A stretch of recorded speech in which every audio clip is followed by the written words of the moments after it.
The foreman's voice cut through the morning air like a blade through rotted wood. Brennan, my office, now. Thomas Brennan looked up from the rebar grid he'd been inspecting, sweat already soaking through his shirt despite the early hour.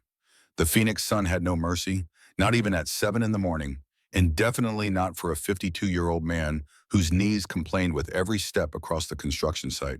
He knew what was coming, had known for 3 weeks, ever since the new project manager arrived with his tablet and his fresh MBA and his barely concealed contempt for men whose hands bore the scars of actual work. The office was a glorified trailer, air conditioning fighting a losing battle against the Arizona heat.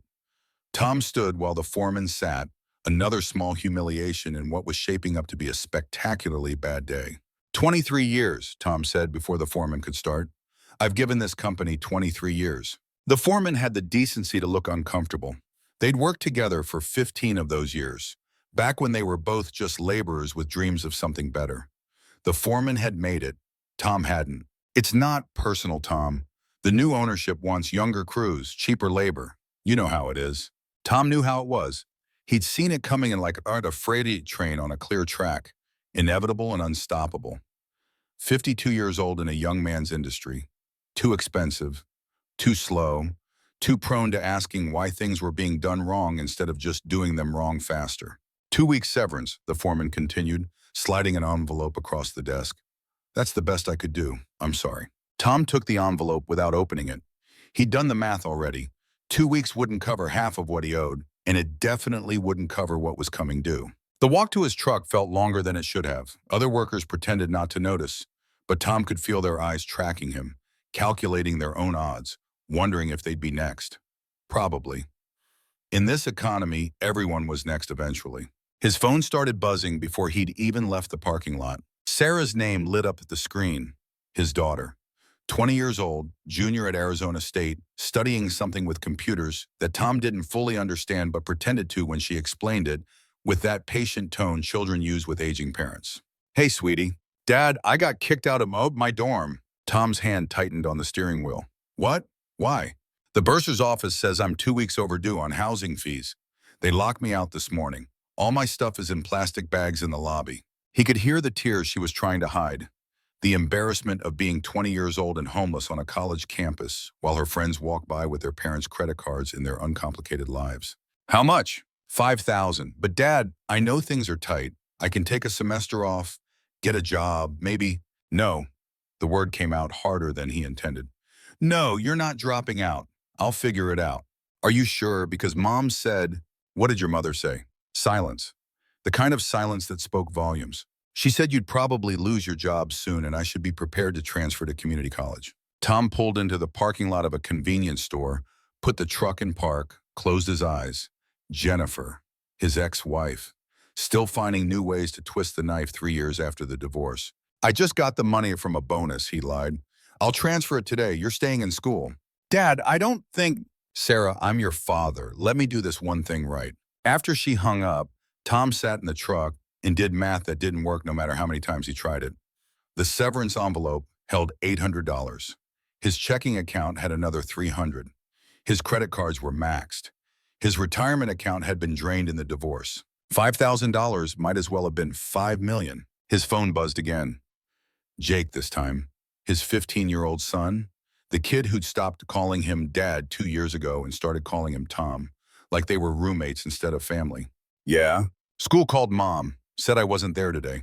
Tom checked his watch. 10 in the morning on a Tuesday. Where are you? Around. Jake, you can't keep doing this. Your grades are all ready. My grades are fine. I'm handling it. Skipping school isn't handling it. Like you handled your marriage? Like you're handling being broke. Don't lecture me about handling things, Tom. The line went dead. Tom sat in the parking lot of a convenience store in Phoenix, Arizona, 52 years old, unemployed, broke, divorced, with one kid who needed $5,000 he didn't have, and another kid who hated him with the particular intensity only a teenage son can muster. He thought about his father, about the last time he'd seen Walter Brennan, 35 years ago. Tom had been 17, full of righteous anger, standing in the driveway of their Tucson home while his father threw clothes into a duffel bag. You're just leaving? Tom had shouted. Just like that? Walter hadn't answered, hadn't even looked at him, just got in his truck and drove away, leaving Tom's mother crying in the doorway and Tom with a rage that had burned for 3.5 decades. His mother had died 6 years later, worked to death by double shifts and a broken heart. Tom had been 23. He tried to find his father then, to tell him, to make him feel something. But Walter Brennan had disappeared as completely as if he'd never existed. Good riddance, Tom had decided. A man who abandons his family doesn't deserve to be found. The phone rang a third time, a number he didn't recognize, out-of-state area code. Mr. Brennan, Thomas Brennan? Speaking. This is Robert Chen with Chen and Associates, attorneys at law calling from Helena, Montana. I'm handling the estate of Walter Brennan. I believe he was your father. Tom's throat went dry. Was. I'm very sorry for your loss, Mr. Brennan. Your father passed away approximately 2 weeks ago. The county sheriff found him at his residence. Natural causes, they believe, though there wasn't an autopsy given his age and medical history. The world seemed to tilt slightly. Tom had spent 35 years not thinking about his father, and now the old man was dead, and even that small act of defiance, of staying angry, had been taken away. Mr. Brennan, are you still there? Yeah, I'm here. Your father left a will. You're listed as the sole beneficiary. There's a property in Madison County, Montana, approximately 240 acres. I'm required by law to inform you of your inheritance and facilitate the transfer of assets. What's the property worth? A pause. The lawyer's professional tone shifted to something more sympathetic. To be candid, Mr. Brennan, probably not much. It's remote land, no water rights, no structures of value. The area has been economically depressed for decades. I've reached out to several local real estate agents, and the consensus is that selling might be difficult. The property tax burden alone is substantial. Of course, even in death, Walter Brennan was a burden.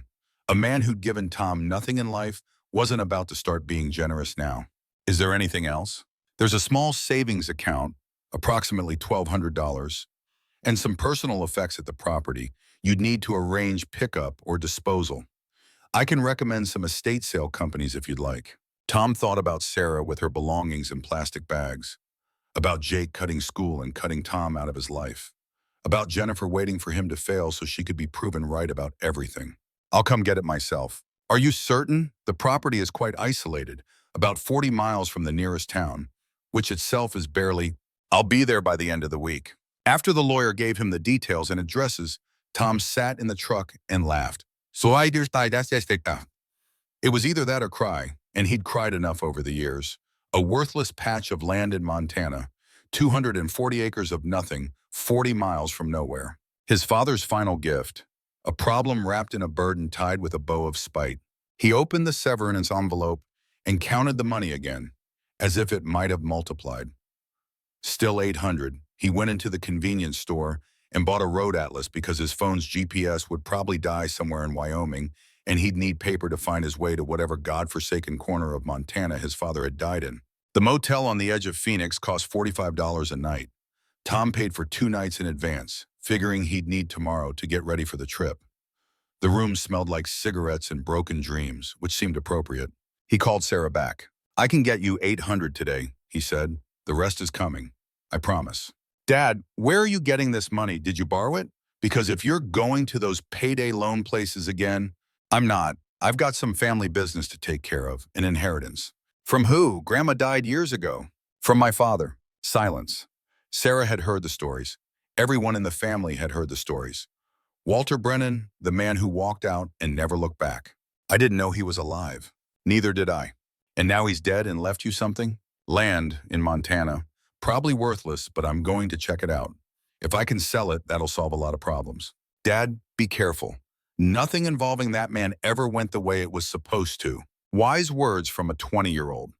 Tom wondered when his daughter had gotten smart enough to see through the family mythology to the painful truth underneath. That night, Tom couldn't sleep. He lay on the motel bed, springs digging into his back, air conditioner rattling like it had emphysema, and thought about his father. The memories came in fragments, unreliable, colored by time and anger. Walter teaching him to tie a fishing knot when Tom was maybe 6 years old. Walter at the kitchen table studying geological surveys by lamplight, always studying something. Walter's hands, scarred and capable, the hands of a man who worked with stone and earth. And then the darker memories. Walter coming home drunk, though he'd never been a mean drunk. just sad. Walter and Tom's mother fighting in whispers behind closed doors. Young Tom pressing his ear to the wood, hearing words like responsibility and family and obsession. The final memory. Tom, 17, his mother's face swollen from crying. Walter throwing clothes in a bag, moving with the jerky efficiency of a man who'd already made up his mind and didn't want to be talked out of it. "Where are you going?" Tom had demanded. Walter had looked at him then, really looked.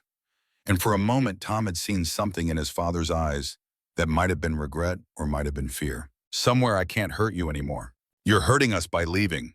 But Walter had just shaken his head, gotten in his truck, and driven away. Tom had stood in the driveway, fists clenched, watching the taillights disappear, convinced he was watching a coward run from responsibility. Now, 35 years later, Tom wondered if maybe he'd been wrong, or if being wrong mattered anymore. The next morning, Tom cashed his severance check and wired $800 to Sarah. He called Jake, but got voicemail. He stopped by Jennifer's house, a nice place in Scottsdale that her new husband's insurance money paid for, to pick up some clothes he'd left behind. She answered the door in yoga pants, an expression that suggested she'd been expecting someone more important. "I need to get some things from the garage," Tom said. "Make it quick. I have a Pilates class." While Tom rummaged through boxes of his old life, Jennifer leaned against the door frame, watching with the particular satisfaction of someone who'd won a war. "Sarah called me," she said, "about the money. I'm handling it." "With what? You just got fired." "How did you?" "Jake told me. He heard from one of his friends whose dad works construction. It's a small world, Tom. Everyone knows you're on the way down." Tom found his old camping gear, a sleeping bag he'd bought it for a fishing trip he'd never taken, a Coleman stove that still had price tags.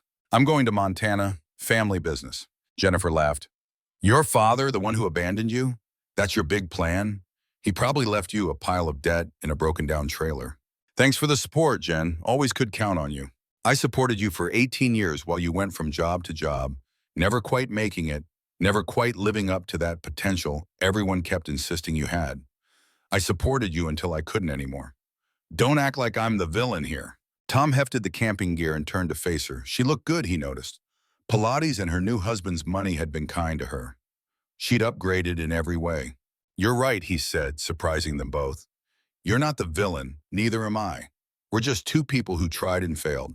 But those kids didn't fail, Jen. Sarah and Jake didn't ask for any of this.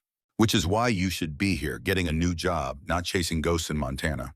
Maybe the ghosts are what I need to catch." He left her standing in the doorway, probably already forgetting about him before he'd even reached his truck. The drive to Montana took 3 days. Tom couldn't afford hotels, so he slept in the truck at rest stops, eating gas station sandwiches and drinking coffee that tasted like regret. His route took him through New Mexico, Colorado, Wyoming, beautiful country that he barely saw, too focused on the road and the thoughts that circled his mind like vultures. The lawyer had given him an address for Silver Point, Montana, population 487. Tom's GPS lost signal somewhere in Wyoming and never found it again, so he navigated by the road atlas, following increasingly smaller roads through increasingly empty country. He crossed into Montana on a gray afternoon, the sky pressing down like a lid on the world. The landscape was stark and beautiful in a way that made Tom's chest ache. Rolling hills, distant mountains, grassland that stretched forever. He passed through towns that were barely more than names on signs, gas stations that looked like museums, churches that seemed to be the only buildings people bothered to maintain. Silver Point appeared like a mirage or maybe like a memory of what a town used to be.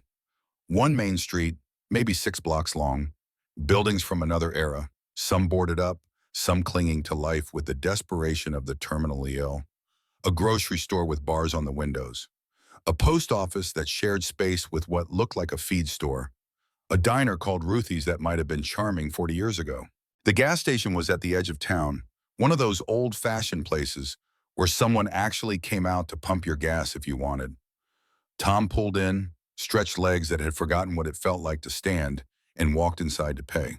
The man behind the counter was maybe 60, weathered face, eyes that had seen the things and decided not to be impressed by anything anymore. "Just passing through?" he asked. "Looking for a property. Madison County. Belonged to Walter Brennan." The man's expression changed, something flickering across his face that might have been recognition or might have been caution. "You family?" His son. A long pause. The man studied Tom like he was trying to solve a puzzle. Didn't know Walter had a son. He kept to himself. 40 years in these parts, and he maybe spoke 100 words to anyone. Sounds like him. I'm Clayton Walsh, the man said, extending a hand across the counter. I own the land adjacent to Walter's old place. I'm sorry for your loss. They shook. Clayton's grip was firm, but his hand was thin, the kind of thin that comes from being sick or being old or both. I'm Tom Brennan. You planning to keep the property?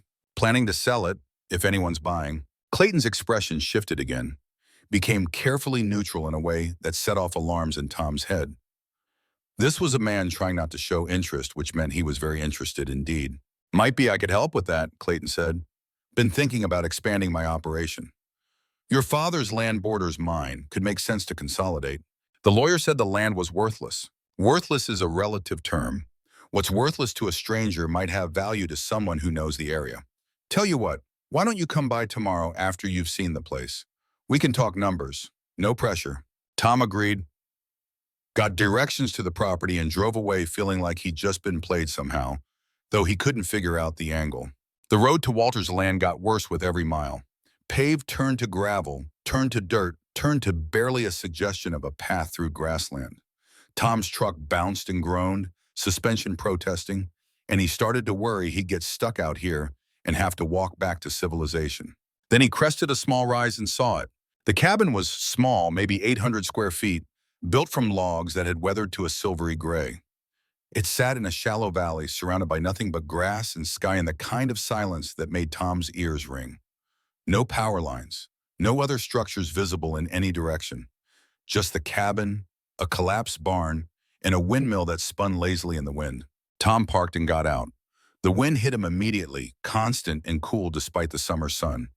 It carried the smell of sage and grass and something else, something mineral and ancient. This was where his father had lived, had died, alone 40 miles from anything, probably exactly how he wanted it.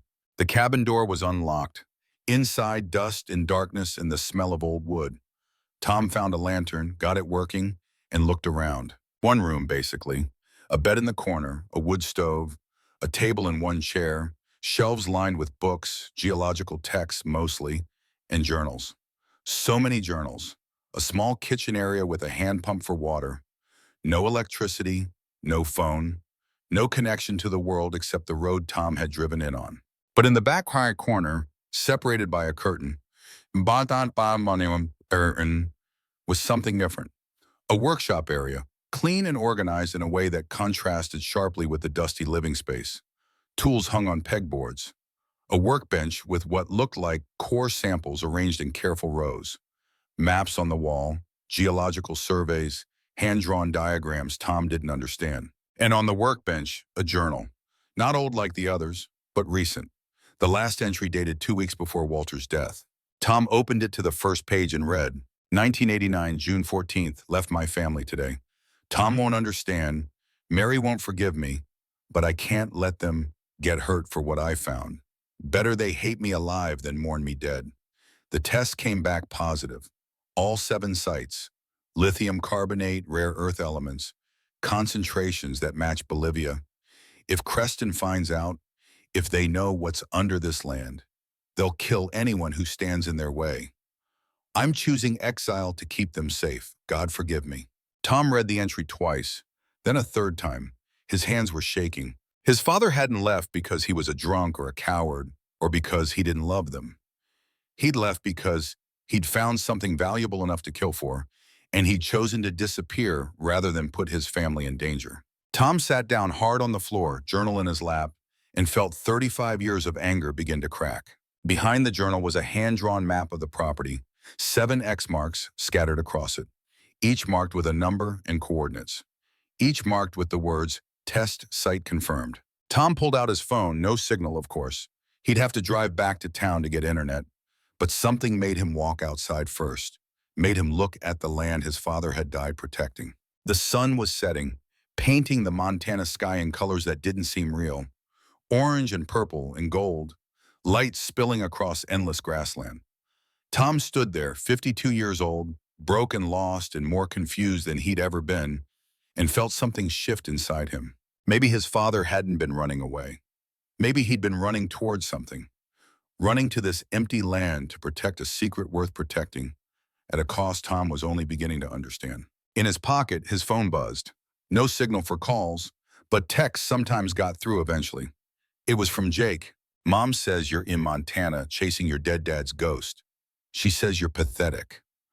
I think maybe you're just sad. Either way, good luck finding whatever you're looking for. Tom typed back, even though he knew it probably wouldn't send for hours. Thanks, son. I think I'm starting to. He went back inside and spent the night reading his father's journals by lantern light. 35 years of exile and silence, and secrets written in a hand that got shakier with every year. By morning, Tom understood what he'd inherited wasn't worthless land. It was a war zone, and the war was just beginning. Tom woke to sunlight streaming through gaps in the cabin logs, dust motes dancing in the golden beams like tiny spirits. His back ached from sleeping on the floor, his neck stiff from using his jacket as a pillow. For a moment, he forgot where he was, forgot everything except the dream he'd been having about his mother, young and laughing, before Walter left and the light went out of her eyes. Then reality crashed back. Montana, the cabin, the journals, the lithium. He sat up slowly, joints protesting, and looked around the sparse room with new eyes. His father had lived here for 35 years. 35 years of isolation and silence, guarding a secret that could have made him rich, could have saved his family from poverty, could have changed everything, but would have gotten them killed. Tom stood and walked to the workshop area, running his fingers over the geological samples arranged on the workbench, each one labeled with coordinates and dates, each one a piece of evidence in a story Tom was only beginning to understand. He picked up a chunk of rock, ordinary-looking gray stone, and turned it in the morning light. Somewhere in its molecular structure was lithium, the element powering electric cars and smartphones in the future itself. Worth millions, maybe hundreds of millions, and illegal to extract from this land. Tom pulled out his phone. Still no signal. He'd need to drive back to Silver Point if he wanted to research anything, verify what his father had written, understand what he was really dealing with. But something made him hesitate. Clayton Walsh's too casual interest. The way the man's eyes had calculated when Tom mentioned selling. Clayton knew something. The question was how much. Tom spent the morning exploring the property on foot, following the coordinates on his father's map to the first test site. It was maybe half a mile from the cabin, marked by a cairn of stones that looked natural unless you knew to look for the pattern. Tom dug with his hands until he hit something hard. A metal box, similar to the one on the workbench, sealed against moisture and time. Inside were more core samples, more notes in Walter's cramped handwriting, and a photograph that made Tom's breath catch. His mother, young and beautiful, holding a baby. Tom himself, maybe 6 months old, grinning a toothless grin at the camera. On the back, in his father's handwriting, a single line. Everything I do is for them. They'll never know, and that's how it has to be. Tom sat on the Montana grassland, 52 years old, holding a picture of himself as a baby, and felt tears he'd been holding back for decades finally break free. His father had loved them enough to disappear, to become the villain in his own family's story, to die alone rather than put them in danger. The weight of that sacrifice pressed down on Tom like the sky itself. He wiped his eyes, pocketed the photograph, and continued to the second test site. This one was near an old creek bed, long dried up, marked by a lightning-struck tree. The box here contained something different. A cassette tape labeled simply, Evidence 1, Walsh and Delaney, August 1996. Tom had seen a tape player in the cabin, one of those old portable units that ran on batteries. He'd need to get batteries in town. But the fact that his father had hidden audio evidence suggested this was bigger than just mineral deposits. This was about people, about threats, about why Walter Brennan had really needed to disappear. By the time Tom made it back to the cabin, the sun was high and hot. He was sweating, thirsty, and more determined than he'd been in years. He loaded the tape and the photograph into his truck, along with one of the core samples in his father's most recent journal. Then he drove back towards Silver Point, mind racing with questions that had no easy answers. The town looked even more depressed in daylight. Tom counted 3 businesses that had closed since yesterday, their windows now covered with plywood and eviction notices. He passed a small school, playground empty, paint peeling from the swing set, a church with half its shingles missing, a bar called the Silver Dollar that looked like it had been serving regret since before Tom was born. He found the library, a small brick building that shared space with the town hall. Inside, a woman in her 60s looked up from a desk piled with papers. She had the tired eyes of someone fighting a losing battle, but too stubborn to surrender. "Help you?" she asked. "I need to use a computer. Internet research." She studied him for a moment. "You're Walter Brennan's son.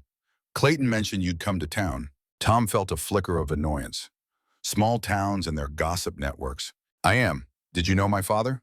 Everyone knew of him. Nobody really knew him. He'd come in once a month for supplies, never said more than necessary, never caused trouble.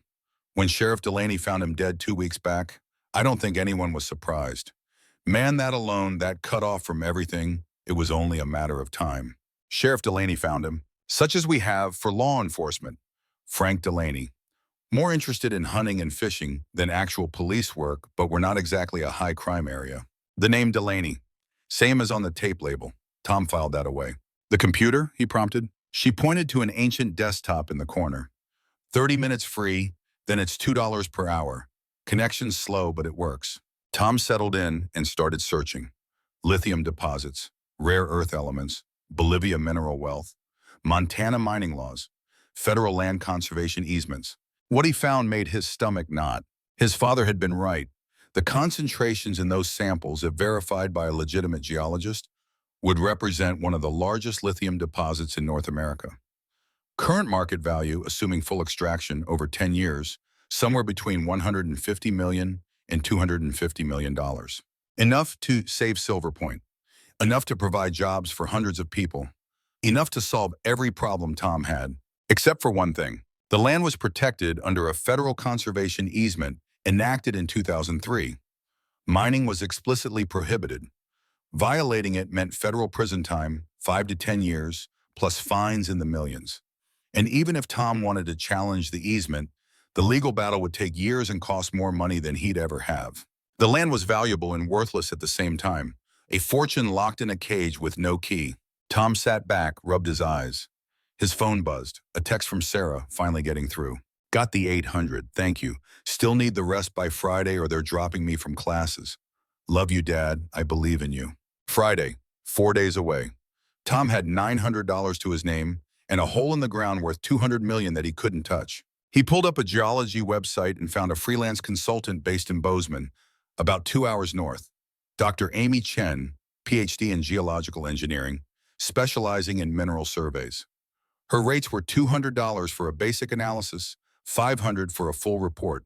Tom sent an email with photos of the samples and his father's notes, asking for a preliminary assessment.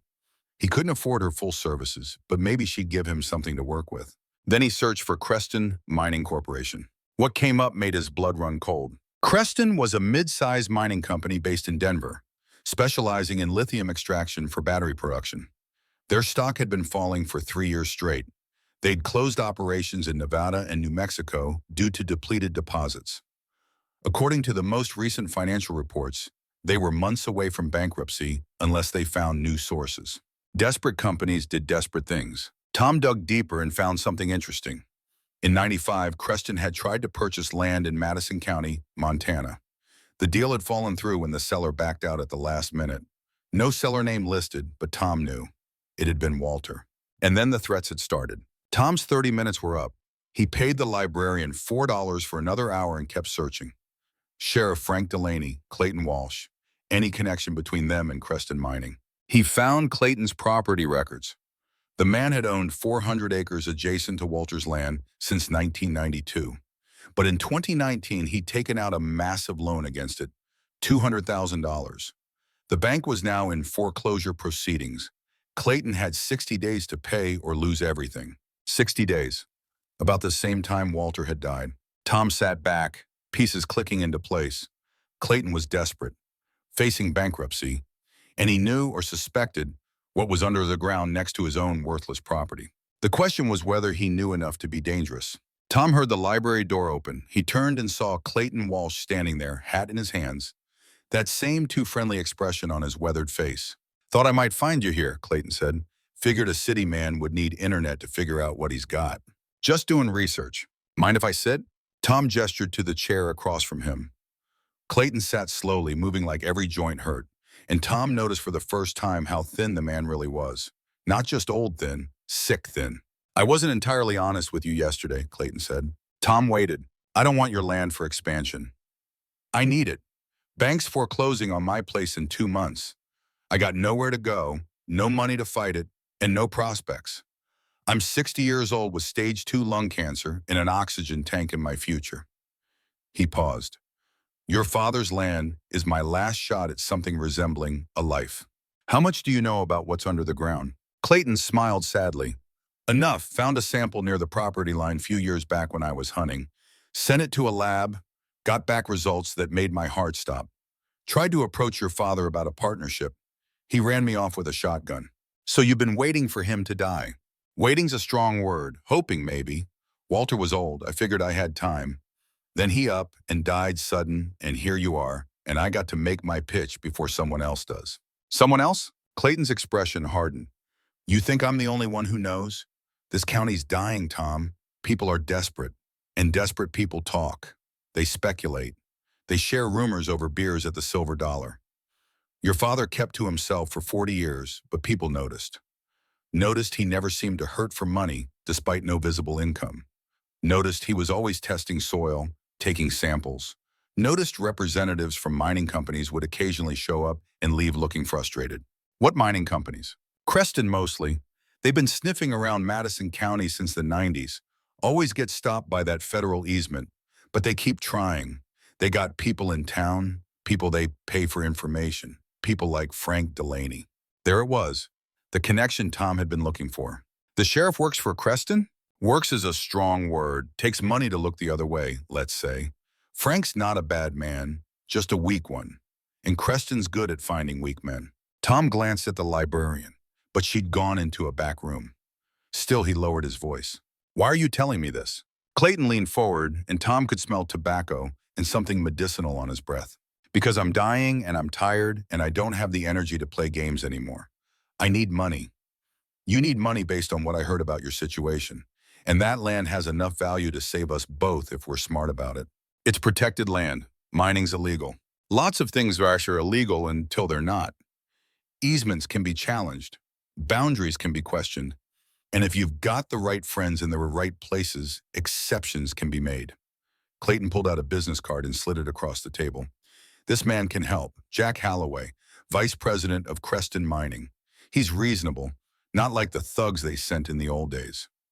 We sit down with him, work out a deal, everyone benefits. Tom looked at the card without touching it. What kind of deal? Creston buys the land, $3 million cash. You take your money, pay off your debts, set up your kids for life. I get a finder's fee, enough to pay off the bank and die in my own house instead of some charity hospice. Creston gets their lithium. The town gets jobs. Everybody wins. Except the aquifer that gets poisoned. Except the land that gets destroyed. Except the reason my father spent 35 years protecting this. Clayton sat back. Your father was a stubborn idealist. Look where it got him. Dead and alone while his family struggled. You really want to follow that path? Tom thought about Sarah in plastic bags outside her dorm. About Jake cutting school and cutting Tom out of his life. About Jennifer's satisfied smile when she talked about how he'd failed. $3 million would solve everything. Would prove he wasn't a failure. Would give his kids the life they deserved. All he had to do was betray everything his father had died protecting. I need time to think, Tom said. Clayton nodded, pushed the business card closer. Think fast. Creston knows you're here. They'll make their own approach soon, and it won't be as friendly as mine. I'm trying to help you, Tom. Don't mistake that for weakness. After Clayton left, Tom sat staring at the business card. Jack Holloway, Vice President, Creston Mining Corporation.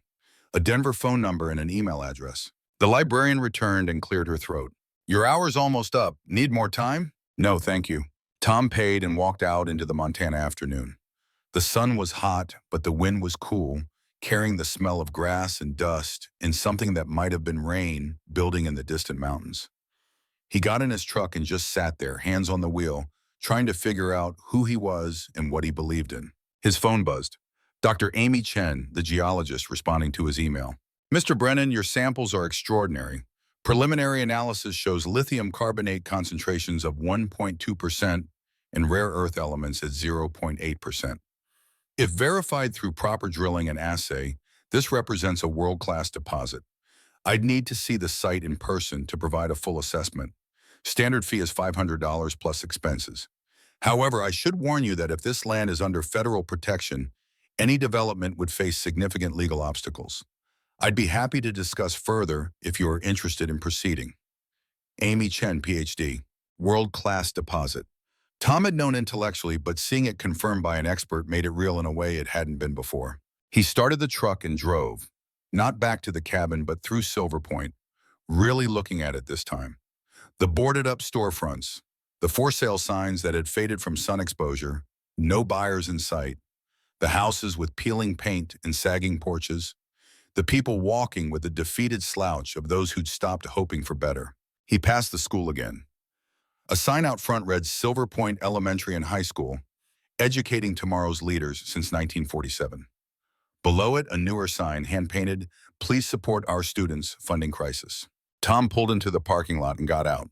Through the windows, he could see a classroom, maybe 8 kids of varying ages, one teacher at the front, a combination elementary and high school, because there weren't enough students to justify separate buildings anymore. He thought about Sarah, studying computer science at a university with thousands of students and unlimited resources. Then he thought about these 80 kids in Silver Point, getting their education in a building that was falling apart, taught by teachers who probably hadn't had a raise in years. Mining would change that, would bring money, some on hope. The town council would vote unanimously for it. The people would celebrate. Tom would be a hero instead of a failure. And in 10 years, when the mining was done and Creston moved on, what would be left? A poisoned aquifer, contaminated soil, and Silver Point would die anyway, just slower and more painfully. Tom got back in his truck and drove to the only place that made sense, the bar, the Silver Dollar. Inside was exactly what he expected. Dark wood, darker lighting, smell of beer and fried food, and decades of cigarette smoke baked into everything. A dozen people scattered across tables and bar stools, day drinkers and third-shift workers and retirees with nothing better to do. Tom ordered a beer and sat at the bar. The bartender was a woman his age, maybe older, with gray streaked hair and eyes that had seen everything twice. "You're Walter Brennan's son," she said. Statement, not question. Word travels fast. Only thing that travels fast in this town. "I'm Ruth Kowalski. I'm also the mayor, such as we have one. Mostly I serve drinks and try to keep the town from completely falling apart." "How's that going?" Ruth smiled without humor. "About as well as you'd expect. We lose 10 people a year to death or migration. Haven't had a new business open since 2008. The school's on the verge of closure. Another 2 years and Silver Point won't be a town anymore. Just a dot on a map that used to mean something." "I'm sorry." "Don't be sorry, be helpful. I hear you inherited some land that might be worth something." Tom took a long drink of his beer. "You hear a lot. Clayton Walsh tells everyone who'll listen that salvation's coming, that you're going to sell to Creston and save us all. Is he right?" "I don't know yet." Ruth leaned on the bar, fixing Tom with a stare that had probably intimidated better men. "Let me tell you about Creston Mining. 20 years ago, they operated a lithium mine in Nevada, just over the border. Promised jobs, prosperity, environmental responsibility. For 5 years, it was beautiful. Employment up, tax revenue up, people moving in instead of out. Then the easy deposits ran dry. Creston used hydraulic fracturing to get at the deeper veins. Contaminated the aquifer. 30 square miles of farmland became worthless. Cancer rates tripled. And when the lawsuit started, Creston declared bankruptcy on that subsidiary and walked away. The parent company was protected. Nobody went to jail. Nobody paid damages." She straightened up, grabbed a cloth, and started wiping down the bar. "Those people in Nevada, they made the same choice you're looking at. Short-term gain for long-term poison. Some of them are still alive, still sick, still fighting legal battles they'll never win. You want that for Madison County? I want to not be broke. I want my daughter to stay in college. I want my son to stop hating me. I want one thing in my life to work out the way it's supposed to. Then sell to Creston. Take the money, leave before you have to watch what happens next. But don't tell yourself it's the right thing. It's just the easy thing." Ruth moved to help another customer. Tom finished his beer and ordered another. The afternoon bled into evening. Other people came and went.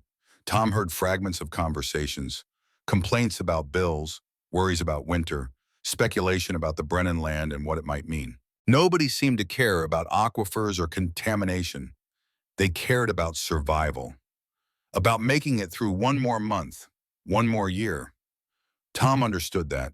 He'd been living that way his entire adult life. Around sunset, the door opened and a man walked in wearing a sheriff's uniform. 60s, overweight, with the florid face of someone who drank too much and exercised too little. He nodded at Ruth, scanned the room, and his eyes landed on Tom. "You'd be the Brennan boy," he said, pulling up a stool next to Tom. "Tom Brennan, and I haven't been a boy in a long time. Frank Delaney, County Sheriff. Your father and I had an understanding, hoping you and I can have the same." Tom waited. Walter kept to himself, didn't cause problems, and I didn't ask questions about his business. Worked fine for 40 years. I'm hoping we can continue that arrangement. "What kind of questions might you have asked?" Delaney smiled, but it didn't reach his eyes. "The kind about what a man's doing taking geological samples on federal protected land. The kind about whether someone's planning activities that might violate conservation easements. The kind that could bring federal authorities into a situation that's really nobody's business but local folks. Sounds like you know quite a bit about my father's business for someone who didn't ask questions. I know enough to know you've got a choice to make. You can be smart like Walter and keep things quiet, or you can be stupid and stir up trouble that'll hurt you and everyone in this town." Tom turned to face the sheriff directly. "That a threat?" "That's friendly advice. From one man to another, Creston Mining's made you a generous offer. $3 million. You'd be wise to take it. How do you know what they've offered?" Delaney's smile widened. "Like I said, I pay attention to local business, and it's my job to ensure things proceed smoothly for everyone's benefit." He stood, dropped a 20 on the bar for drinks he hadn't ordered, and walked out. Tom watched him go, then looked at Ruth. "He's on Creston's payroll," she said quietly. "Has been for years. Your father figured it out. That's why he never trusted the law here." Tom pulled out his phone, still had the recording app he used for work estimates. He checked the battery, still charged. Then he pulled out Walter's map and studied the locations of the remaining test sites. 7 sites total. He'd visited 2. 5 remained. And somewhere in those 5 was evidence his father had promised. Evidence of threats, corruption, everything Clayton and Delaney represented. Tom needed to find it before Creston made their official move, before the pressure became too much, before he did something he couldn't take back. He paid his tab and walked outside into the purple Montana twilight. The temperature had dropped 20 degrees from the afternoon high. Storm clouds gathered in the west, backlit by the setting sun like bruises on the sky. His phone rang, a text from Jennifer. "Jake's school called again. He's failing 3 classes. Won't talk to me, won't talk to his counselor." Maybe if his father bothered to be present in his life instead of chasing fantasies in Montana. Tom almost threw the phone, almost got in his truck and drove straight back to Arizona to try one more time to fix what was probably beyond fixing. Almost gave up on everything and called Creston to take their blood money. Almost. Instead, he texted Sarah, "How are you holding up?" Her response came a minute later. "Sleeping in my car. Campus security keeps telling me to move." "I'm scared, Dad, but I know you're trying. Whatever you're doing up there, I believe it matters." She believed it mattered. His 20-year-old daughter, homeless and scared, believed in him when nobody else did. Tom got in his truck and drove back to the cabin through gathering darkness. The storm broke halfway there, rain hammering the windshield, lightning turning the world strobe white. By the time he arrived, he was exhausted, wrung out, more uncertain than he'd ever been. Inside the cabin, he lit the lantern and pulled out his father's journals. Started reading from the beginning, every word, every entry, looking for answers that probably didn't exist. Sometime after midnight, he found something. An entry from 1997, 8 years after Walter had left the family. "Saw my son today. Drove to Tucson and waited outside his high school. He's 17, looks just like his mother. Tall, strong, good-looking kid. Watched him laugh with his friends, get into a car with some girl. He looked happy. Better off without me. Mary remarried. Good man from what I can tell. Accountant, steady job, the kind of father Tom deserves. I'm doing the right thing by staying away. The only right thing. But God, it hurts." Tom read it 3 times, tears blurring the words.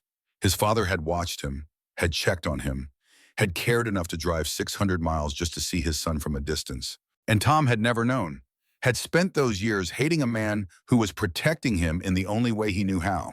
The wind howled outside. Rain leaked through gaps in the roof, forming puddles on the floor.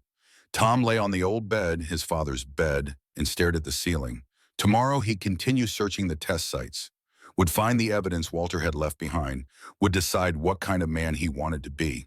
But tonight, in this cabin where his father had lived in exile for 35 years, Tom just allowed himself to grieve for the time they'd lost, for the relationship they'd never had, for the sacrifice that had saved Tom's life while destroying Walter's. Outside, the storm raged on.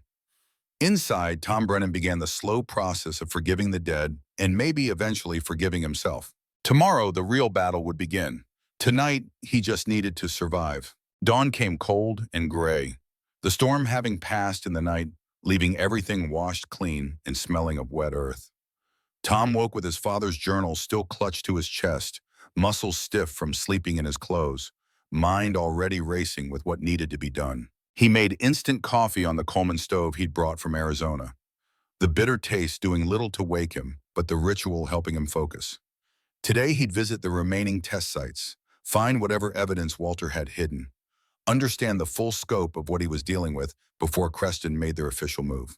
The map showed Site 3 was northwest of the cabin, near an outcropping of limestone rocks that formed a natural shelter. Tom packed water, his phone for photos, and the portable tape player he'd found in the cabin. Batteries freshly installed from a pack in Walter's supplies. The old man had been prepared for someone to come looking eventually. The walk took 40 minutes across grasslands still wet from the storm. Tom's boots squelched in the soft earth, leaving tracks that would dry and disappear by afternoon, ephemeral as everything else in this hard country. The sky was clearing to the west, blue showing through tattered clouds, but the air still held the electric charge that comes after lightning has split the world open. The limestone outcropping rose like a ship's prow from the surrounding flatness, weathered and ancient, probably here when dinosaurs walked Montana. Tom circled it twice before finding what he was looking for. A gap between two large boulders, barely wide enough for a man to squeeze through, and inside a small cave that smelled of stone and time. Walter's mark was there, 3 stones stacked in a cairn that meant nothing to anyone who didn't know the pattern. Tom moved them aside and found the metal box, sealed tight, waiting 30 years to tell its story. Inside was another cassette tape labeled Evidence 2 Threats, September 1998, and a manila envelope containing photographs. Tom opened the envelope first. The photos were grainy, taken with a telephoto lens from distance, but clear enough. They showed men in suits standing outside what looked like a corporate office building. One man Tom didn't recognize. The other was younger, leaner, but unmistakably Sheriff Frank Delaney 30 years ago. They were shaking hands. The next photo showed an envelope being passed. The third showed Delaney counting cash in his patrol car. Tom flipped onto the next series. These were surveillance shots of the cabin, taken from the hillside overlooking it. Someone watching Walter's property. In one photo, a vehicle was visible. Tom squinted at the license plate, could make out partial numbers. In another photo, a man with binoculars stood beside the vehicle. The angle caught his profile clearly. It was Clayton Walsh, 20 years younger, already spying on Walter's land. Tom sat back against the cave wall, pieces falling into place. This wasn't new. This had been going on for decades. Clayton and Delaney working together, probably for Creston, watching and waiting for Walter to slip up or die so they could claim what lay beneath the ground. He pulled out the tape player and inserted the cassette. Press play. Static first, then voices. The recording quality was poor but understandable. 2 men talking, one voice Tom now recognized as Delaney's. Younger but with the same nasal quality. "He's not going to sell. I told them that." A second voice, unfamiliar. "Then we need to apply pressure. Does he have family?" "Ex-wife in Tucson. Son, 20-something. Brennan hasn't had contact in years. Find out where they live, what they do, who they care about. Everyone has leverage points. You're talking about threatening civilians. I signed up to look the other way, not to terrorize people. You signed up to get it paid, $20,000 a year to make sure certain activities aren't noticed. You want to renegotiate your contract?" A long pause, then Delaney's voice quieter. "What do you want me to do?" Nothing yet, just gather information. If Brennan remains stubborn, we'll need options. The tape continued, but Tom had heard enough. They'd been planning to threaten his mother, himself, even back then. And Walter had known, had recorded it, had chosen Exile over putting them in that crossfire. Tom's hands were shaking. He forced himself to breathe slowly, to think clearly.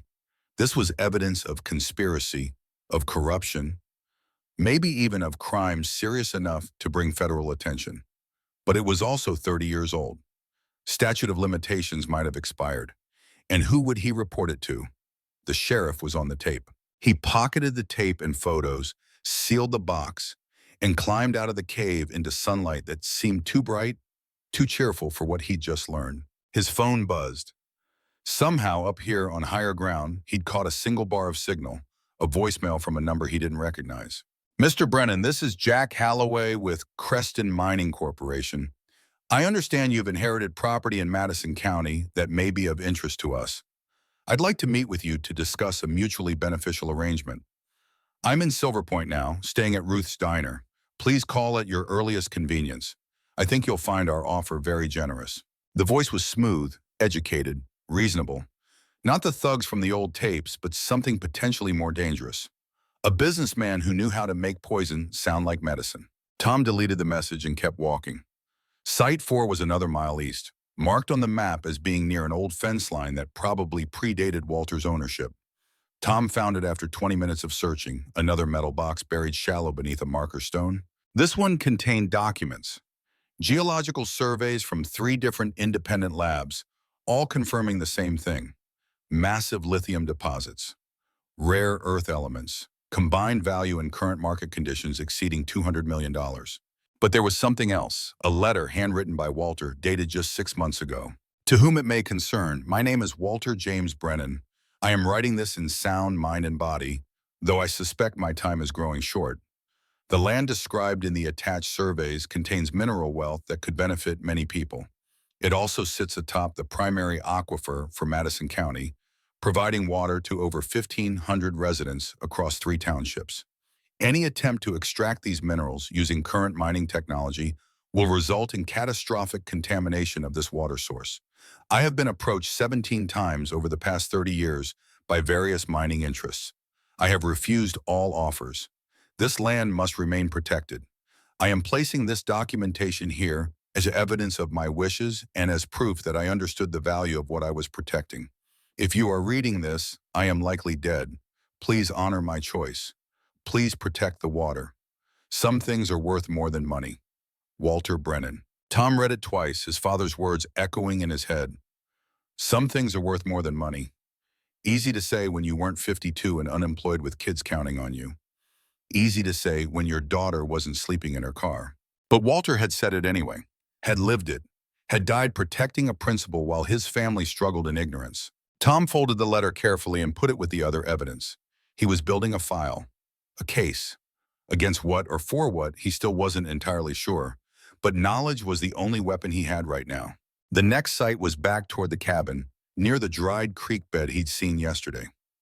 The box there was smaller, containing only a single item. A newer tape, digital this time, a micro cassette from maybe 10 years ago. Tom didn't have a player for this format, but the label made his blood run cold. Final warning from Creston, March 2015, confession recorded with consent. Confession. Walter had gotten someone to confess something on tape. Tom pocketed it, added it to his mental list of things he'd need equipment to access. Site 6 took him to the edge of the property, where Walter's land bordered Clayton Walsh's failing ranch. Here the box was buried deeper, and Tom had to dig with a folding shovel from his truck. 20 minutes of work in soil that smelled rich and loamy, despite the surface aridity. When he finally pulled the box free and opened it, he found something unexpected. Medical records. Clayton Walsh's medical records from Billings Regional Hospital. How Walter had obtained them, Tom didn't want to guess. But they told a story that made Tom's anger at Clayton soften despite himself. Stage 2 lung cancer, diagnosed 2019. Aggressive treatment recommended. Estimated cost of treatment, $120,000. Clayton's insurance had denied coverage, claiming pre-existing condition from 40 years of smoking. He tried to fight it, failed, and stopped treatment after the first round of chemotherapy because he couldn't afford to continue. Prognosis without treatment, 12 to 18 months. That had been written 5 years ago. Clayton was living on borrowed time, probably in constant pain, watching death approach while his only asset, his ranch, got swallowed by medical debt. Underneath the medical records was a note in Walter's handwriting. Clayton Walsh, 60 years old, widower, son died of overdose 2018. Desperate man doing desperate things for understandable reasons. Not evil, just broken. If I die and he approaches my heir, remember this. The real enemy isn't the man with nothing to lose. It's the corporation with everything to gain. Tom sat on the grounds next to the hole he dug, medical records in his lap, and felt his simple narrative of good guys and bad guys start to crumble. Clayton wasn't a villain. He was a dying man trying to survive, manipulated by people who saw his desperation as an opportunity. How much of what Tom had judged in others was just fear and pain and the struggle to keep going one more day? His phone buzzed again. Multiple texts coming through now that he was near the property edge where signal sometimes reached. Sarah. Dad, I had to drop 2 classes. Can't keep living in my car. I'm coming home to Arizona. I'm sorry I couldn't hold on. Jake. Mom showed me your bank statement. You're broke. You lied about the money. Why do you always lie? Jennifer. When you're done playing mountain man, your son needs you. But I'm guessing he's not your priority right now. And finally, an unknown number. Mr. Brennan, Jack Holloway again. I've been informed you've been accessing your father's property quite extensively today. I respect your thoroughness, but I should mention that time is a factor for all parties. Our offer stands at $3 million. That number decreases if we're forced to pursue alternative acquisition strategies. Please contact me today. They were watching him, had people tracking his movements on the property. Tom looked around the empty grassland, saw nothing, but felt the weight of unseen eyes. He gathered the medical records, filled in the hole, and started back toward the cabin at a faster pace. The sun was past its zenith now, afternoon settling in, and Tom had one more site to check. The 7th and final location marked on Walter's map. This one was different from the others. The coordinates put it directly beneath the cabin itself, which meant Walter had hidden something under his own floor, something important enough to keep closer than all the rest. Tom entered the cabin and pulled up the worn rug near the wood stove. The floorboards underneath looked solid, but when he pressed on them in the pattern Walter's notes indicated, one section shifted. A hidden compartment, maybe 3 feet by 2 feet, lined with plastic sheeting to keep moisture out. Inside was a metal strongbox, combination lock on the front. Tom stared at it, then remembered the note Walter had left with the map. Combination is the year we met, plus the year you were born. Tom's mother, Mary, had married Walter in 1968.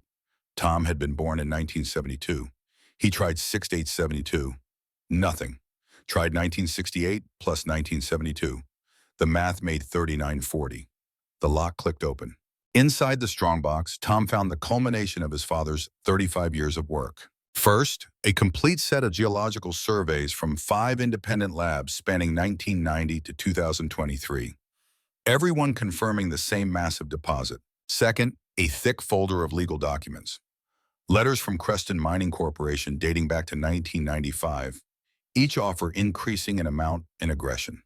The last one from 2023 offered $5 million and included a thinly veiled threat about unfortunate accidents that can happen to elderly men living alone in remote areas.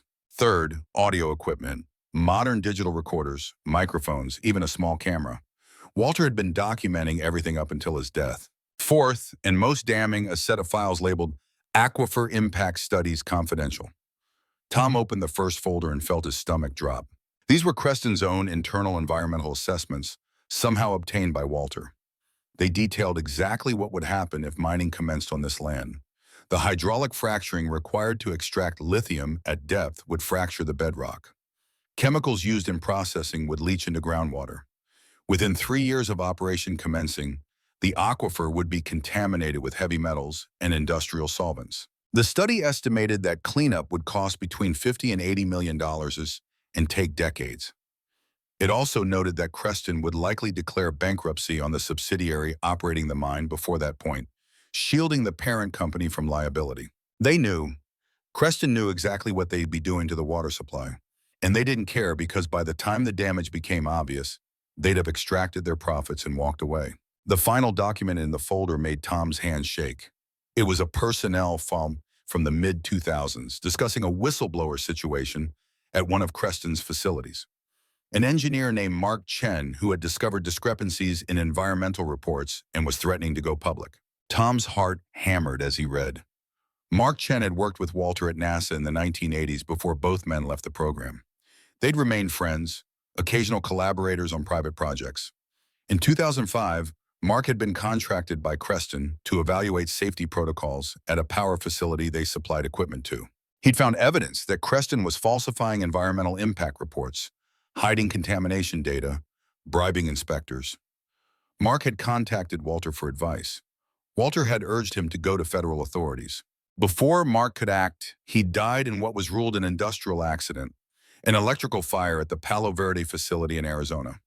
August 2006, Mark Chen had been 38 years old. The memo Tom was reading now, dated 3 weeks before Mark's death, recommended permanent solution to whistleblower problem to maintain operational security. It was signed by Richard Volker, VP of Operations for Creston. Walter had somehow obtained this memo, had spent the next 18 years gathering more evidence, building a case, planning to expose what had happened to his friend. But Walter had died before he could act. Tom pulled out his phone, searched for Mark Chen accident 2006 Arizona, found it in the second result. Mark Chen, electrical engineer, died in an industrial accident at the Palo Verde nuclear facility in August 2006. The investigation ruled it accidental, caused by faulty wiring in a control room where Chen had been working alone. Tom read the article 3 times. Mark Chen had been murdered for trying to expose Creston's crimes, and Walter, devastated by his friend's death, had dedicated the rest of his life to ensuring the truth would eventually come out. A noise outside snapped Tom back to the present. A vehicle was coming up the driveway. He quickly closed the strongbox and slid it under a tarp, then stepped out of the barn just as a mud-splattered pickup pulled up beside his truck. Clayton Walsh got out, moving even more slowly than before, face gray with pain. "Tom, we need to talk." "I'm done talking, Clayton." "No, you don't understand." Clayton's voice was urgent, desperate. "I made a mistake, a bad one. I told Holloway about the test sites, about your movements today. He's coming, tonight. With people who don't ask questions, they just solve problems." Tom felt ice in his veins. "Why are you telling me this?" Clayton pulled out a folder and thrust it at Tom. "Because I found these in my email this morning. I've been hacking Creston's server for months, trying to find leverage for a bigger payout. What I found instead was this." Tom opened the folder. Inside were emails between Holloway and Delaney, recent ones, discussing the Brennan problem and how to handle it permanently once the father's assets are secured. "They're going to kill you," Clayton said flatly. "Tonight, probably. Make it look like an accident. Old cabin, faulty wiring, tragic fire, and I helped them by telling them where you'd be." "Why the change of heart?" Clayton's eyes were wet. "Because I read your father's notes. About my son. About understanding why desperate men do desperate things. Walter knew I was working against him, and he had compassion anyway. More than I deserved." He coughed, the sound wet and painful. "I can't bring my boy back. Can't undo the years I wasted. But I can stop being the man who helps murderers, even if it's too late to matter." Tom looked at the emails, then at Clayton. "You could have kept quiet, let this play out, still gotten your money. I'm dying anyway. Cancer's in my bones now. Maybe 6 months left if I'm unlucky enough to last that long. I'd rather die knowing I did one decent thing at the end." Tom made a decision. "Come inside. We're going to need all the evidence we can get." They spent the next hour going through everything. Clayton added his hacked emails to Walter's collection. Tom called Dr. Amy Chen, the geologist, and explained the situation. "Mr. Brennan, I need to tell you something," she said. "Mark Chen was my uncle, my father's younger brother. I've spent years trying to prove his death wasn't an accident. When I saw your geological samples came from Montana and mentioned Creston, I started researching. Your father, Walter, was one of the last people my uncle spoke to before he died." Tom felt the pieces clicking into place.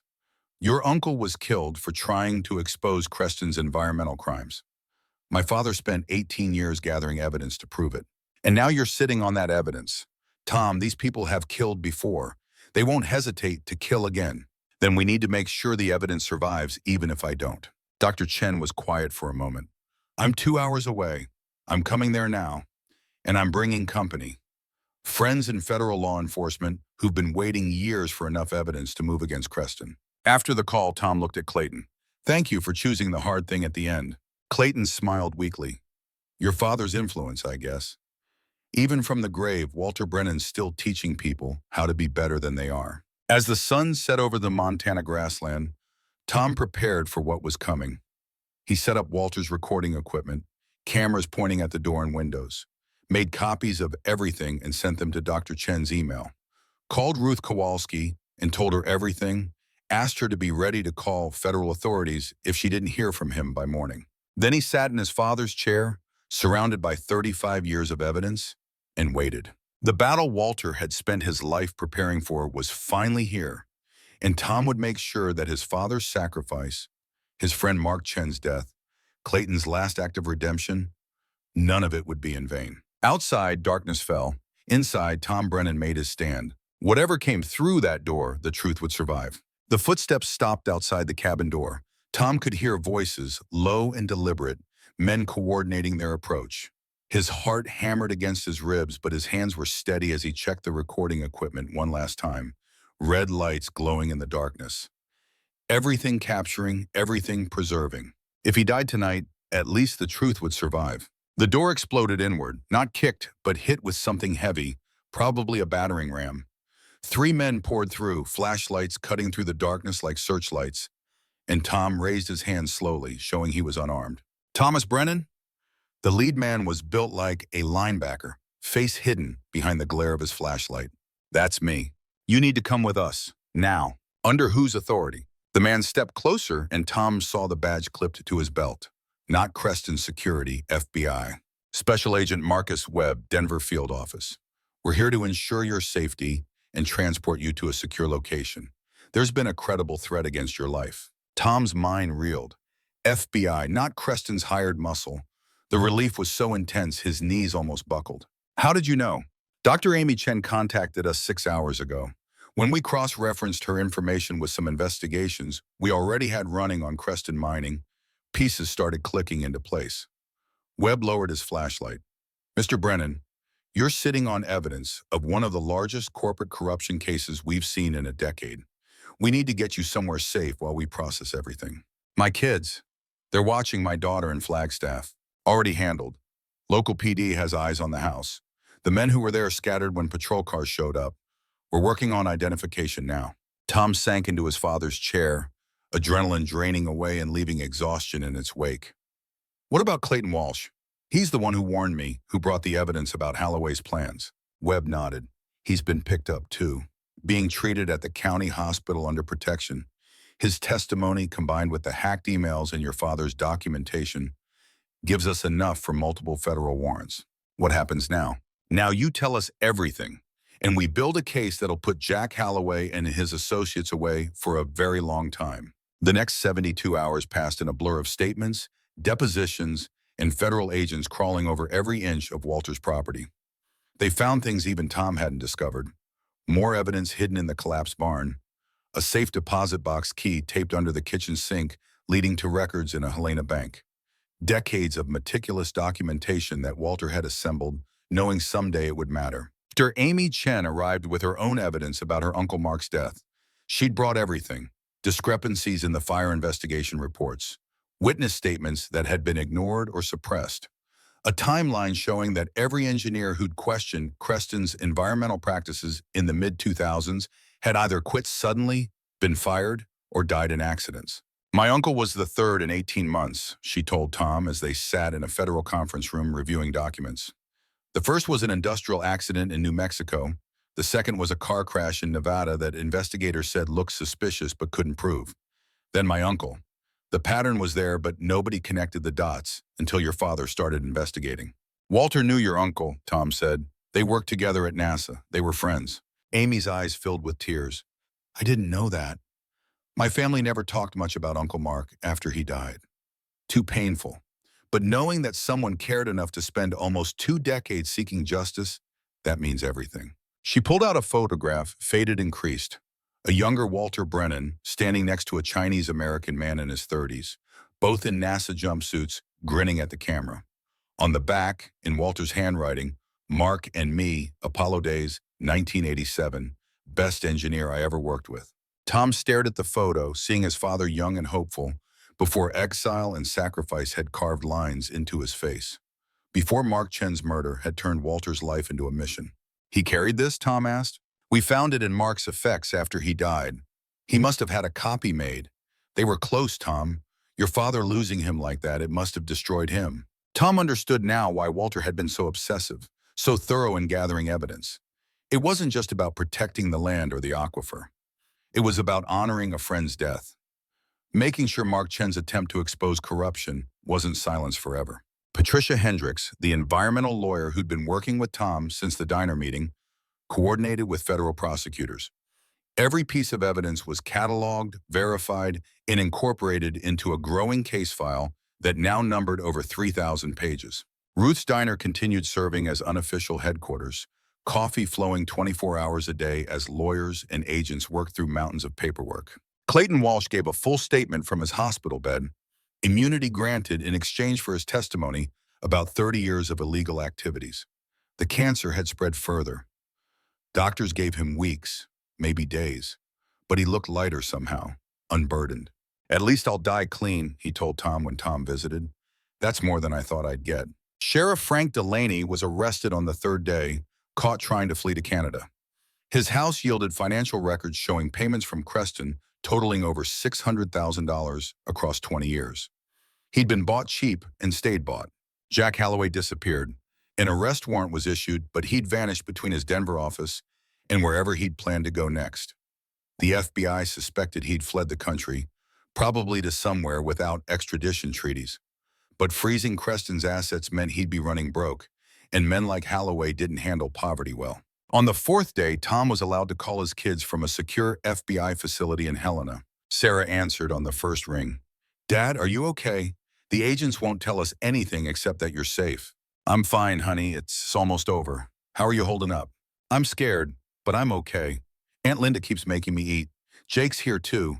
Mom dropped him off yesterday when the agents told her what was happening. She's furious at you, by the way. When isn't she? Sarah laughed, the sound like sunlight breaking through clouds. Dad, what you did, standing up to those people, I'm so proud of you. Tom felt tears threatening. I was just doing what needed to be done, what your grandfather couldn't do openly because he had to protect us. You protected us too. You could have taken the money and run, but you didn't. The money was never real, Sarah. It was just bait, and I'm tired of taking bait. He talked to Jake next, expecting hostility or indifference. Instead, his son's voice was quiet, almost tentative. Dad? Hey, son. That FBI agent said you might have died, that there were men coming to hurt you. I'm okay, I promise. A long pause. Why didn't you just sell the land? We could have had the money, could have fixed everything. Tom thought about how to answer, how to explain to a 15-year-old that some prices were too high even when you had nothing. Because fixing things with dirty money doesn't fix them. It just makes different problems. And because someone I never met, a good man named Mark Chen, died trying to do the right thing, I couldn't let that be for nothing. Another pause, then, that's pretty stupid. Yeah, probably. But also kind of brave, I guess. Tom smiled through his tears. Thanks, son. That means a lot. Whatever. Just don't die, okay? It would really screw up my abandonment issues. After the calls, Tom sat with Gary Coleman, a retired FBI agent who'd been crucial in getting federal attention on the case. They reviewed printouts of everything the FBI had compiled. They're building RICO charges, Gary explained. Racketeer-influenced and corrupt organizations. It's how they take down mob families, but it works for corporate corruption too. Creston Mining, their executives, everyone who took bribes or helped cover up environmental crimes. They're all going down. How long will it take? Years. This is complex white-collar crime with interstate and international components. But Tom, when it's done, Creston won't exist anymore. They'll be forced to pay cleanup costs for every site they contaminated. Victims will get compensation. And your father's land stays protected in perpetuity. What about the town? Silver Point was dying before this. Creston was their last hope for jobs. Gary leaned back in his chair. That's the hard part, isn't it? You saved the aquifer, but you didn't save the town. Sometimes doing right doesn't fix everything. Tom thought about Ruth's Diner, about Elena Martinez's 8 students, about the boarded-up storefronts and the people slowly leaving for places with better prospects. There has to be something. Maybe there is. You ever heard of conservation easement payments? Tom shook his head. Federal government sometimes pays landowners to keep property undeveloped, protects watersheds, wildlife habitats, that kind of thing. Your father's land qualifies. It's pristine, it's crucial for the aquifer, and now it's famous. I bet you could negotiate an easement that pays you annual fees to maintain it as protected wilderness. How much? Depends on the acreage and the ecological value. But for 240 acres of prime watershed land, maybe 50 to 70,000 a year. Not enough to get rich, but enough to live on, enough to help your kids, enough to maintain the property, and maybe do some good in Silver Point. Tom looked out the window at Montana stretching to distant mountains. 50,000 a year wasn't the 3 million Halloway had offered, but it was honest, it was sustainable, and it came without blood on it. I'd like to explore that option. 2 weeks later, Tom stood in front of Silver Point's town council in Ruth's Diner, which had become the de facto community center since the town hall's roof had caved in over the winter. The room was packed. Ruth behind her counter, Elena Martinez in the front row with her students, Clayton Walsh in a wheelchair now, oxygen tank at his side, looking frail but determined. Townsfolk who'd lived here their whole lives and others who'd just arrived, drawn by news coverage of the Creston case. I know you were counting on Creston, Tom began. I know the mine would have brought jobs, money, hope. By fighting them, I took that away. I'm sorry for that. Don't be sorry for saving our water, Ruth said. We can find other ways to survive. Maybe we can do more than survive, Tom said. He laid out his plan. The conservation easement would pay him approximately $60,000 annually. He wanted to use $30,000 of that to establish a fund. Scholarships for Silver Point kids to attend college or trade school. The rest would go toward maintaining the land and a small salary for himself as the official caretaker. It's not jobs for 200 people, he admitted. It's not going to save the town overnight, but it's something, and it's clean. Elena stood up. I'd like to add something. The publicity around this case has attracted attention. Environmental groups, journalism schools, documentary filmmakers. People want to come here, want to see the land that was worth fighting for. If we're smart, we could build something around that. Ecotourism, educational programs, a museum honoring those who stood up to corporate corruption. Others joined in, ideas building on ideas, a hiking trail network, a visitor center, partnerships with Montana State University for environmental research, small-scale sustainable development that wouldn't poison the land but might bring enough money to keep Silver Point alive. It wasn't the quick fix Creston had promised. It would take years to build, but it would last because it was built on truth instead of lies. The vote was unanimous. Silver Point would bet on the long game instead of the quick score. After the meeting, Clayton asked Tom to wheel him outside. They sat on the diner's porch, watching the sun set over land that would remain wild and clean. Your father would be proud, Clayton said. I spent so many years hating him. That's what parents are for, giving their kids something to resent. Clayton coughed, the sound wet and painful. But the good ones do it for the right reasons. Walter was a good one, better than I ever was to my boy. Your son, what happened to him? Clayton was quiet for a long moment. Pills, started with a prescription after a car accident, ended with him dead on a bathroom floor. He was 24, and I was so buried in my own problems I didn't even see it happening. I'm sorry. Me too, but sorry doesn't bring people back. It just reminds you to do better with the time you've got left. He looked at Tom. You got time left with your kids. Don't waste it. Clayton Walsh died 3 weeks later, quietly in his sleep at the county hospital. He left his 400 acres to the Montana Land Trust with the stipulation that it remain forever wild, bordering Walter's protected property. 2 dying men making peace with the land they'd lived on and the choices they'd made. The funeral was small. Tom spoke, talking about redemption and how it's never too late to choose right over easy. Ruth read a poem, Elena's students sang, and they buried Clayton next to his son in the Silver Point Cemetery under a sky so blue it hurt to look at. The Creston case moved through the courts with the slow inevitability of glaciers. 3 executives were indicted, 17 others were charged with various crimes. The corporation itself was forced into bankruptcy, its assets liquidated to pay for environmental cleanup at sites across 7 states. Jack Holloway was arrested 6 months later in Panama, living under a fake name in a beach house paid for with offshore accounts. He fought extradition, but eventually was returned to face trial. Tom didn't attend. He'd said everything he needed to say in his depositions. After Amy Chen used the publicity to launch a foundation investigating suspicious industrial accidents. She'd found 12 other cases similar to her uncle's death, patterns emerging, corporations silencing whistleblowers permanently. Justice moved slowly, but it moved. Sarah finished her semester at Aunt Linda's and transferred to Montana State, wanting to be closer to her father. She changed her major to environmental science, inspired by everything that had happened. I used to think computers were going to save the world, she told Tom. But maybe it's people willing to stand up. Jake came to Montana for the summer, resistant at first, angry about leaving his friends. But something about the land worked on him. He spent days hiking with Tom, learning the property, reading Walter's journals. Grandpa was kind of crazy, Jake said one evening as they sat on the cabin porch watching the sunset. Yeah, but the good kind of crazy, the kind that means something. Yeah, do you think I'm too young to be that kind of crazy? Tom looked at his son, 15 years old, still angry at the world but starting to find purpose in it. I think you're exactly the right age. Jennifer called once, demanding to know Tom's financial situation now that everything had settled. When he explained about the easement payments, she laughed. $60,000 a year? You could have had millions. You're still a failure, Tom. You'll always be a failure. Maybe, Tom said, but I'm a failure my kids can be proud of. That's more than I had before. She hung up, and Tom realized he didn't care. Her opinion had lost its power to hurt him. He'd found something more valuable than her approval.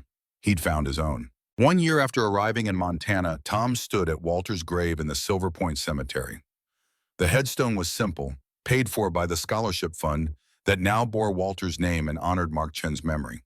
Walter James Brennan, he chose right over easy. Tom had brought Walter's journals, all of them, and he stood there reading passages aloud to the wind and the grass and whatever remained of his father in this ground. You were right, he said finally, about everything. The land was worth protecting. Mark Chen's death deserved justice. The fight was worth fighting. And sometimes love looks like walking away. I understand now. I wish I'd understood sooner. But I understand. The wind picked up, carrying the smell of sage and the sound of meadowlarks. Tom imagined it was his father's way of saying he'd heard, of saying he forgave the anger, the resentment, the 35 years of believing the worst. He thought about Mark Chen too, a man he'd never met, but who'd changed his life anyway. A whistleblower who died trying to do right. A friend Walter had loved enough to spend 18 years seeking justice for. Two men connected by principle and sacrifice, their legacy now protected forever. Sarah joined him, carrying flowers. Jake followed, hands in his pockets, trying to look like he didn't care but failing. He'd like what you did with the place, Sarah said. You think? I know. I've been reading his journals too. He wanted the land protected, but he also wanted it used. Wanted people to see it, learn from it, understand why it matters. You're making that happen. They stood together, 3 generations connected by blood and stubbornness in a piece of Montana land that had changed all their lives. Tom's phone buzzed, a text from Ruth. First tour group just arrived, 30 people from Colorado wanting to see the land that beat Creston. You might want to get back here. Tom smiled. The tours had been Sarah's idea, free guided hikes of the property with proceeds going to the scholarship fund. They'd expected maybe a few people a month.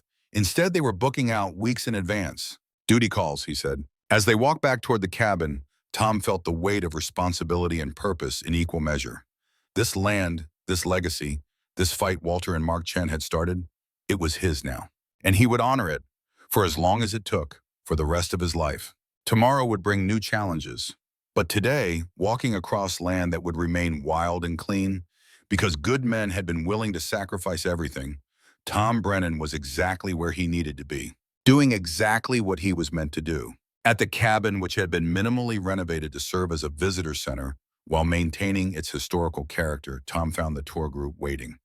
Retirees mostly, some younger families, all eager to see the land they'd read about in the news. He gave them the tour he'd given dozens of times now, showed them the test sites where Walter had confirmed the lithium deposits, explained about rare earth elements and why they couldn't be extracted without destroying the aquifer that 1,500 people depended on. Talked about Walter's 35 years of solitary vigilance, about Mark Chen, the NASA engineer and whistleblower who died trying to expose Creston's crimes, about choosing principle over profit, even when the cost was everything. At the end, a woman in her 70s raised her hand. What would you say to someone facing a similar choice? Corporate pressure, family needs, the temptation to compromise. Tom thought about everything he'd learned in the past year. I'd say it's never as simple as right versus wrong. It's usually right versus right. Protecting the land is right. Providing for your family is right. And you have to live with whatever choice you make. But I'd also say that money you can't be proud of isn't worth having. That your kids learn more from your integrity than from your bank account. And that the hard choice usually ends up being the right one, even when it doesn't feel like it at the time. A man in his 40s spoke up. But you lost the $3 million. Don't you regret that? Every day, Tom admitted honestly. I think about what that money could have done for my kids, for this town, but then I think about what it would have cost, the poisoned water, the knowledge that I'd help cover up a murder, the lesson I'd be teaching my children that everything has a price, including your soul. So yeah, I regret losing the money, but I don't regret the choice. After the tour, after the visitors had left and Sarah had gone back to studying and Jake had wandered off to help Elena at the school, Tom sat on the cabin's porch and watched the sun set over his father's land. His land now. But it didn't feel like ownership. It felt like stewardship. Like Walter had passed him a sacred trust and Tom was doing his best to honor it. He pulled out his phone and scrolled to a video he'd saved. His father, recorded 6 months before his death, looking into the camera with eyes that held both sadness and determination. Tom, if you're watching this, I'm gone and you found everything. I don't know if you'll understand why I did what I did. I don't know if you'll forgive me, but I need you to know that every day I stayed away was a choice to keep you safe. Every birthday I missed, every milestone I watched from afar, every moment of your life I wasn't part of, it killed me. But you were alive. You were safe. And that mattered more than my own happiness. Walter paused, seemed to gather himself. I also need you to know about Mark Chen. He was the best engineer I ever worked with. More than that, he was my friend. When Creston murdered him for trying to do the right thing, I made a promise. I would gather enough evidence to expose them, to make sure Mark's death meant something. I've spent 18 years keeping that promise. Now it's yours to finish. The old man's face softened slightly. I hope someday you'll have to make a choice like that. Not because I want you to suffer, but because it means you have something worth sacrificing for. Love isn't always comfortable. Sometimes it's exile. Sometimes it's silence. Sometimes it's enough to just know you did the right thing, even if nobody ever thanks you for it. I love you, son. I always did. I hope you know that now.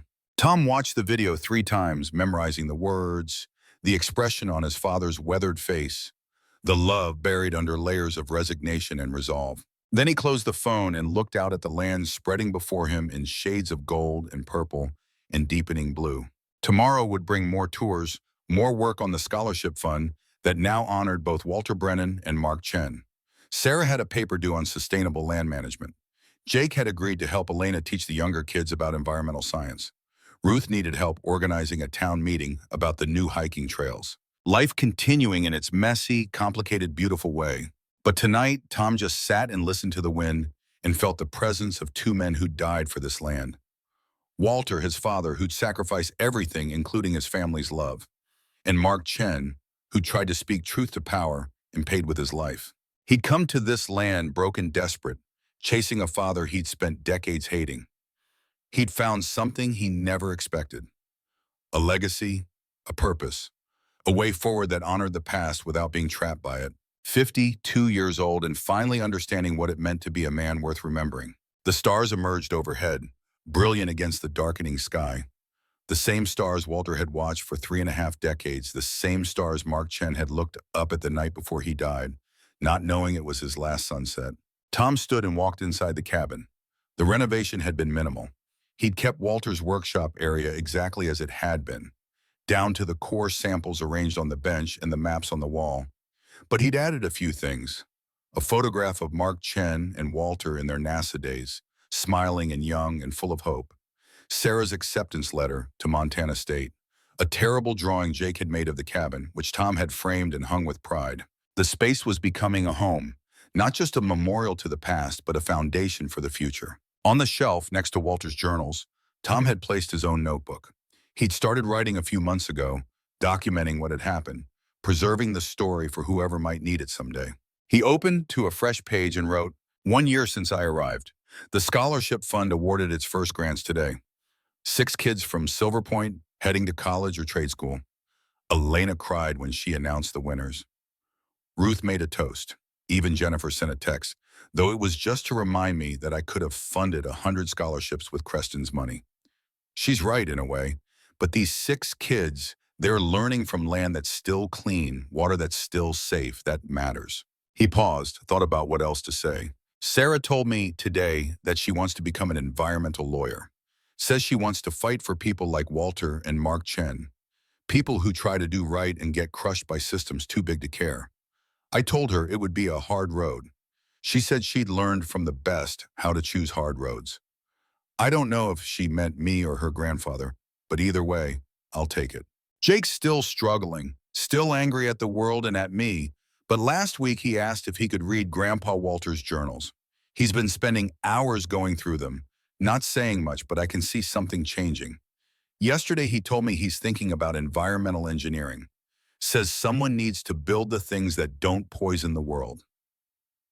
That's Walter talking through him, I think, the legacy continuing. Tom closed the notebook and placed it back on the shelf. Tomorrow he'd write more, but tonight was for remembering. He walked outside one last time, stood in the place where Walter had stood 10,000 times before, looking at land that would remain forever as it was because 2 men had decided some things mattered more than money. The wind carried voices, he imagined. Walter's gruff practicality, Mark Chen's idealistic determination. Or maybe it was just wind, but Tom listened anyway and in the listening found peace. He went back inside and lay on the bed, his father's bed, and closed his eyes. Sleep came easier now than it had in years. The weight of debt and failure and desperation had lifted, replaced by something simpler but heavier in its own way. Responsibility, purpose, the knowledge that what he did mattered. In the morning, Sarah would make breakfast. Jake would complain about being awake before noon. Together, they'd walk the land, checking the trail markers, making sure everything was maintained and protected. Then the tourists would arrive and Tom would tell the story again. About Walter Brennan, who chose exile over betrayal. About Mark Chen, who chose truth over safety. About a broke ex-construction worker who inherited what looked like nothing and discovered it was everything. The story would be told and retold, changing slightly each time, but keeping its essential truth. Some things are worth more than money. Some fights are worth losing everything for. And sometimes the greatest act of love is the one nobody ever sees. Tom drifted towards sleep, at peace with the man he'd become and the legacy he'd inherited. The cabin creaked in the wind, solid and enduring. Outside, the land stretched dark and quiet under stars that had witnessed everything and would witness more. Tomorrow would bring new challenges, but Tom Brennan was ready. He'd found what he'd been looking for without knowing he was searching. He'd found home. He'd found himself. And he'd found that his father's most worthless inheritance had been, in the end, the most valuable gift he'd ever received. Not the land itself, though that mattered. Not even the justice for Mark Chen, though that mattered too. But the lesson beneath it all, that some things are worth more than money. That love sometimes looks like sacrifice. That the hard choice is usually the right one. And that legacy isn't what you leave behind, it's what you inspire others to carry forward. His children would carry it forward. The students who received scholarships would carry it forward. The visitors who walked this land and learned its story would carry it forward. Walter's choice, Mark's sacrifice, Tom's stand. All of it rippling outward, changing the world in ways large and small, proving that one person's decision to do right could matter more than any corporation's power to do wrong. Tom's breathing slowed, deepened. The last thought before sleep took him was simple and true. He was his father's son, and that was enough. 6 months later, the Walter Brennan and Mark Chen Memorial Scholarship Fund held its first annual ceremony. The renovated barn served as the venue, decorated simply but with care. 25 students applied, 8 received full scholarships, 12 more received partial funding. Sarah gave the keynote speech about environmental responsibility and standing up to power. Mark Chen attended, presenting an award in her uncle's name to a student studying engineering with the stated goal of building things that help instead of hurt. Jake, now 16 and less angry than before, helped coordinate the event. He'd started a blog documenting the story of Walter's land, the fight against Creston, and what it meant to choose principle over profit. It had gotten national attention. Colleges were already reaching out about his applications, though he still had 2 years of high school left. Ruth Kowalski announced that Silver Point's population had stabilized. For the first time in 15 years, more people had moved in than left. The ecotourism plan was working, slowly but working. Clayton Walsh's name was read aloud among those being honored posthumously. A man who'd spent most of his life on the wrong side but chose right at the end when it mattered most. Some people cried, others nodded understanding. Redemption, even partial and late, still counted. Tom stood at the back of the barn, watching it all, and felt Walter's presence like a hand on his shoulder. The old man would have hated the attention, the ceremony, the speeches, but he would have loved what it represented. Seeds planted in darkness, finally seeing light. After the ceremony, Tom drove out to the cemetery. 2 graves now received regular visitors. Walter's, with its simple stone, and next to it, a new marker. The town had voted to create a memorial for Mark Chen on land he'd never visited but had died protecting indirectly. Mark Chen, engineer, whistleblower, friend. He spoke truth when silence would have been safer. Tom sat between the 2 graves and talked to men who couldn't hear, but maybe somehow knew. We did it. The case goes to trial next month. Holloway's going to prison. Creston's dissolved. The cleanup started at all their contaminated sites. Dr. Chen says her foundation has evidence linking them to 14 suspicious deaths over 20 years, all being investigated now. He paused, wiped his eyes. Sarah's thriving, top of her class. Jake's coming around. Even talks about me like I'm his dad instead of some guy he's stuck with. And me, I'm learning to be the man you both needed me to be. The wind rustled through the grass. Birds called in the distance. Montana stretched forever in all directions, beautiful and harsh and honest. I wish I'd known you both, Tom said finally. Walter, I wish I'd understood sooner. Mark, I wish you'd lived to see this. But your work isn't finished. It's just beginning. Through the kids we're educating, through the land we're protecting, through the story we're telling, you're both still fighting, still winning. He stood, placed flowers on both graves, and walked back to his truck. Life was waiting, work to be done, a legacy to honor and extend. Tom Brennan drove back toward the cabin as the sun set behind him, painting his father's land in gold and crimson. The road ahead was clear. The purpose, certain. The peace, hard-won, but real. He'd inherited nothing and found everything. The land would endure, the water would stay clean, the truth would be told. And 2 men who died for this would not be forgotten. Tom would make sure of it. For as long as he lived, for as long as the land remained. Forever. The end.